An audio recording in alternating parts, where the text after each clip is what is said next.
It's fair to say it breaks in a few different directions. The women's Ashes is coming to a thrilling finish tonight. Australia has the upper hand.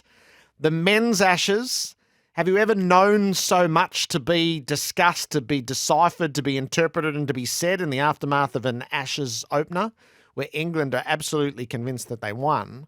And then Eddie has text through, has anyone mentioned how bad the Warnie show was? I lasted 5 minutes. They seem to just want ratings of dragging his name through the mud. I think it's wrong. And they haven't read the room. I thought about it.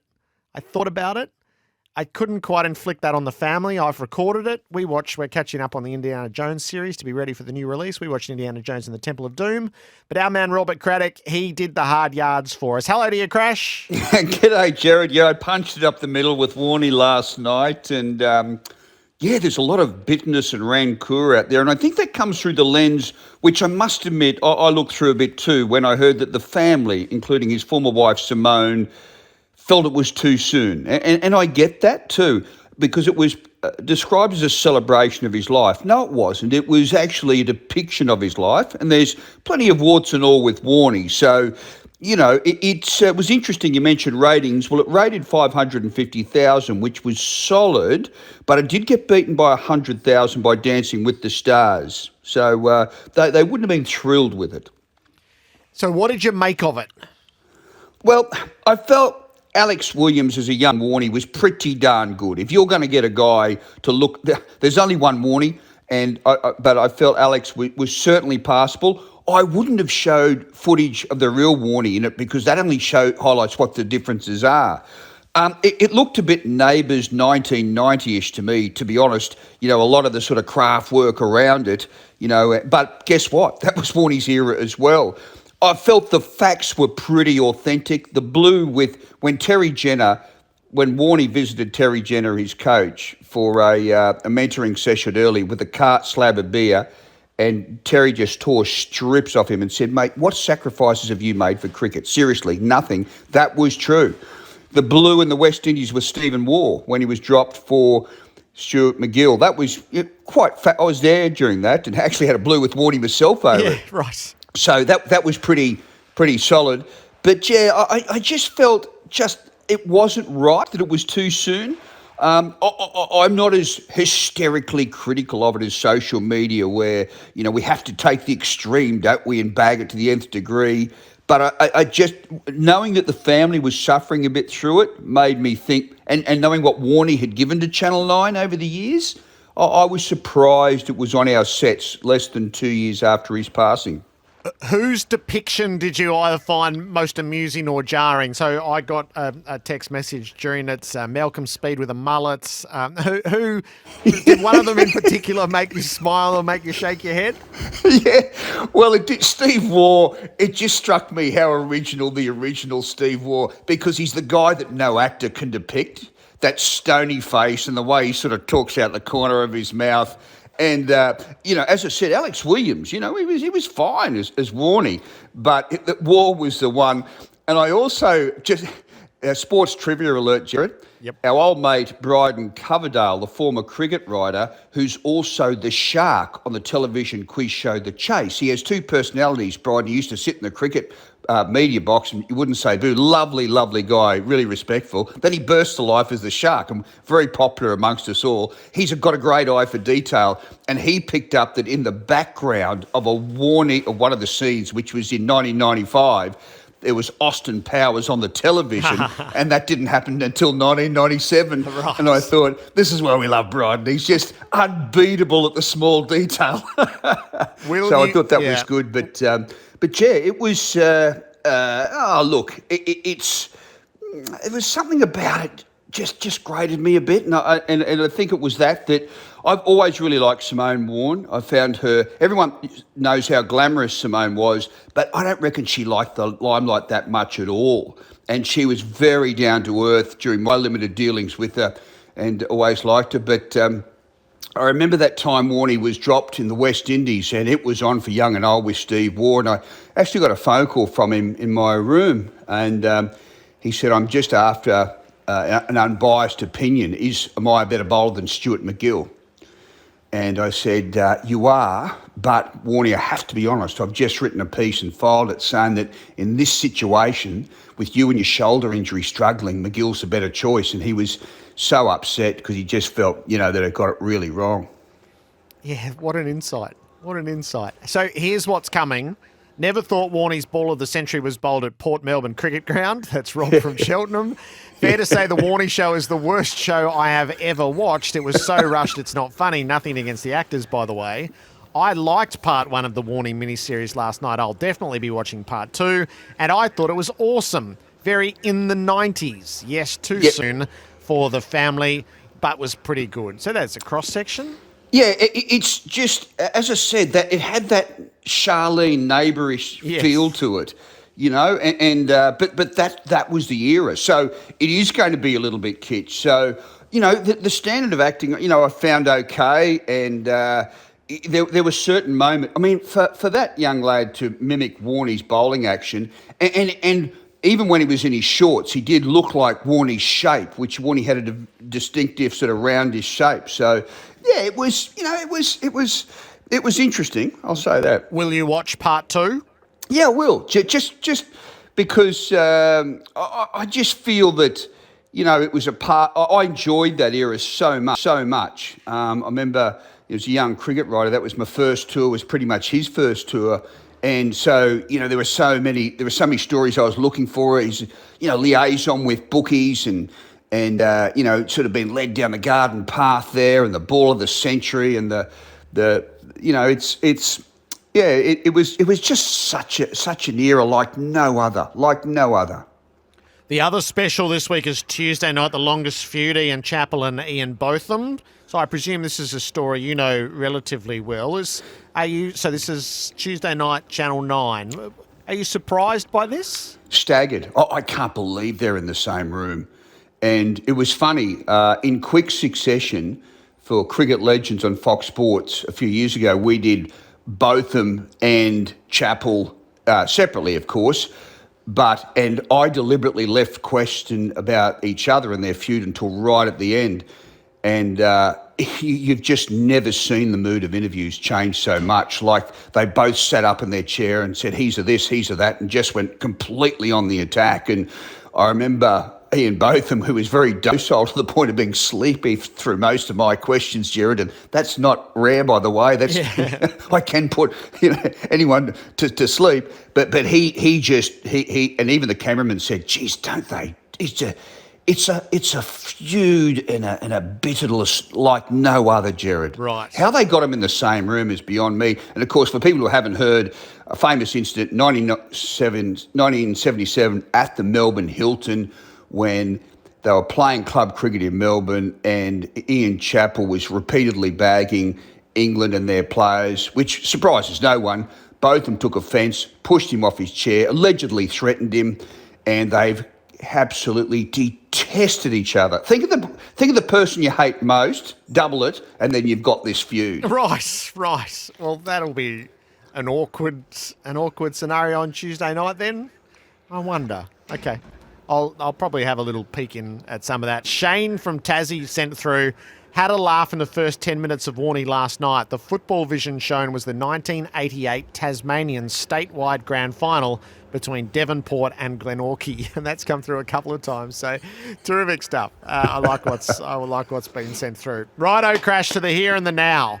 Have you ever known a first test to set an Ashes series up quite like this?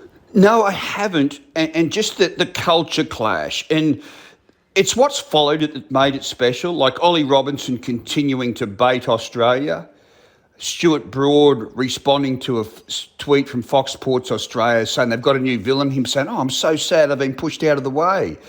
And then Brendan McCullum, reports that Brendan McCullum said, "Look, we sort of feel as if we've won that test because of the way we played," and remaining absolutely committed to the Bazball course. Even in the selection room, the Moeen Ali, who I don't believe should be playing, they'll stick by him if he's fit. Johnny Bairstow, the fumbling keeper who's missed 4 chances in the first test, and to me that's a That's 200 runs right there. They'll stick by him. They will. That's Bazball. Even in the selection room, it's about keeping faith. So they'll keep faith to this Cavalier game plan at Lords. For the second test, they will go down swinging. And the key phrase came from Brendan McCullum when he said in 20 or 30 years' time, we will be spoken of very kindly, and that is the truth. Bazball believes they cannot lose to a degree because they will win in history, and history matters in cricket. I don't mind that theory too much, but there could be short-term pain. If they get beaten 4-0 here, I just want to see, Gerard, what the reaction is. There are little droplets of sort of people flowing the other way now, like George Dobell, the experienced cricket writer. He started off a story saying, this is not village cricket.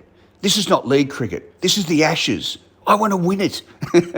So, yeah, but there's a lot of thoughts the other way. So I, just on the cusp of the Ashes, called Bazball an ideology, a religion, a cult. It's actually even stronger than that. It's very much a cult. And to just watch the way they've all reacted. So I was waiting for what Michael Vaughan said, essentially. Totally respect he called it a movement. Bazball is a movement, a great description. But it's about winning the Ashes. And are you prepared to do inside the framework? Are you prepared to play the nuances of Test cricket? But even to hear Joe Root say, I wish I'd captained England like this, it is so against the national character and psyche of what England has always been, and how that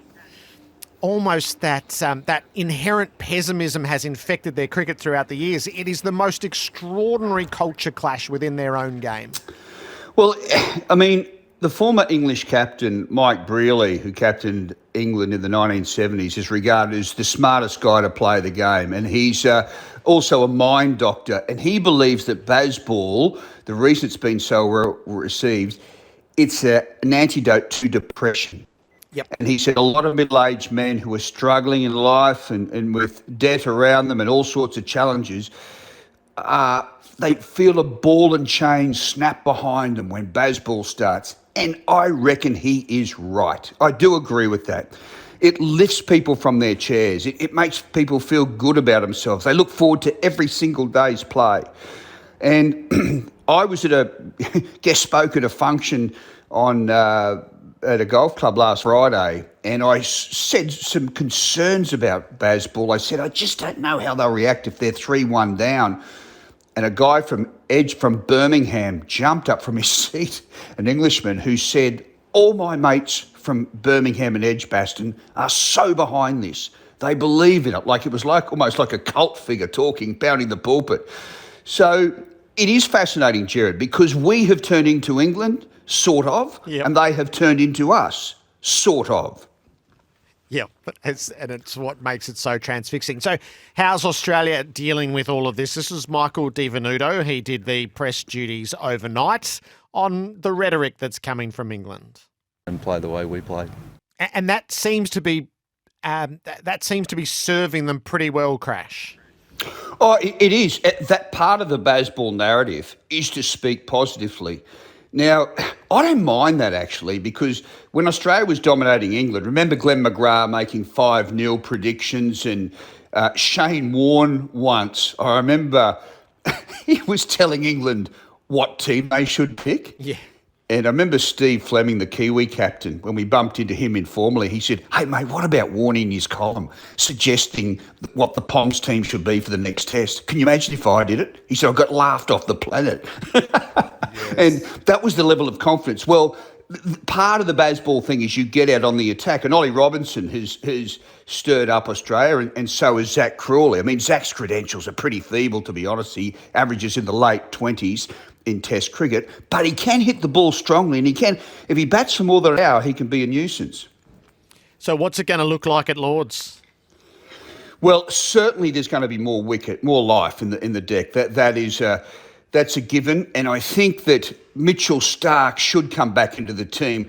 When they played a one-dayer against England, Gerard, in the last 50-over World Cup there, left-armers have a good record at Lords, and they played Berendorf and Starc against England, and they took 9 wickets between them. So that's a very strong case for Stark's return. But I will say this. Everyone's saying Scott Boland will drop out, and he may well, because they did get after him in the last test.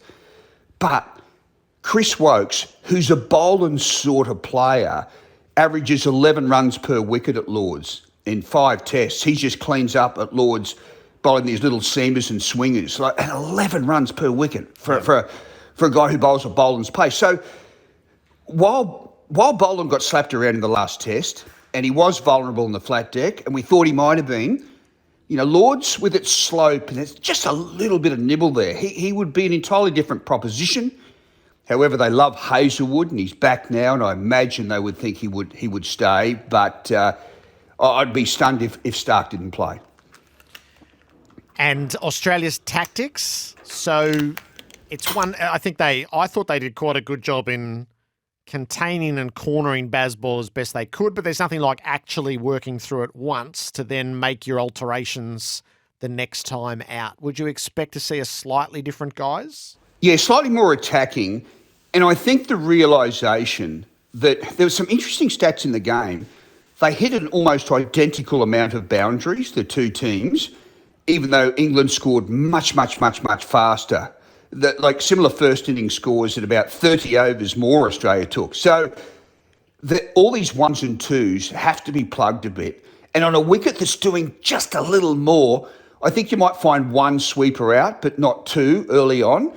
And just put a little bit more pressure on the batsman. Say, hey, mate, you want to, we're not just giving you ones and twos, because I think that one thing I do know is by conceding basically 400 runs in the first day, Australia conceded that their game plan didn't quite work. If you're putting 2 men on the boundary, you're trying to stop runs. And guess what? They made 400 in a day. That should never be plan A again. You've got a more attacking field, try and take more wickets. And this is where I feel Stark can play a role. He's a good wicket taker.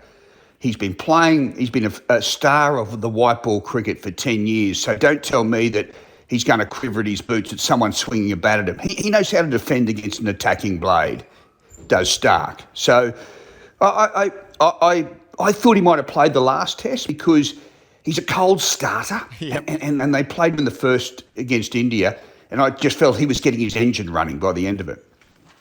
A closing word on Edgbaston 2023. Where does it sit in the litany of Australian Test victories for you? Just one of the greatest of all time, because it was almost as if Australia were only ahead in the game at the last ball of the game. And it was just the culture clash. I love Pat Cummins being under pressure, deciding, give me the ball, I'll take wickets. We need them now and I'll get them. And then coming out when there was all results were possible in the game, 54 runs to win, 2 wickets left, and attacking.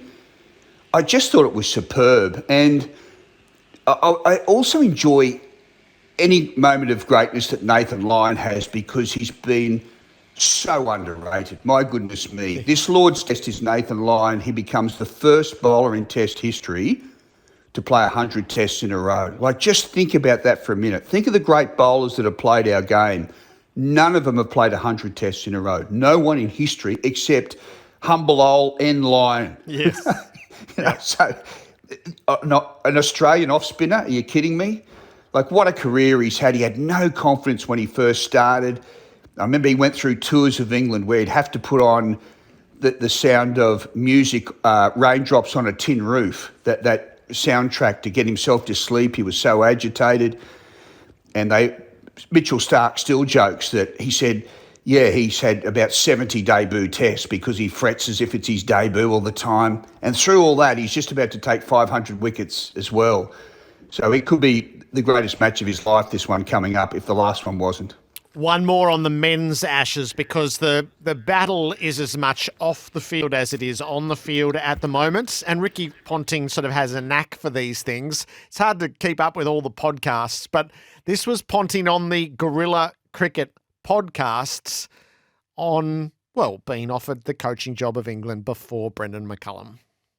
If England ever ask, would you coach them? I actually got asked before Brendan took the job. There you go, international team. They didn't have to absolutely pry it out of him, Crash, did they? No, it was interesting, wasn't it? Because, well, Justin Langer used to say it privately, Ponting's the best cricket coach in the world. Really clipped, short advice and straight to the point. And I mean, Nathan Lyon always used to say that Ponting's so well respected in the team that even though Alex Carey was a foundation member of the GWS Giants, if Ponting was talking about AFL, they'd listen to his opinion before Carey, even though Carey had actually been in an AFL club. And everyone wants Ponting because of that, and so even-tempered and great.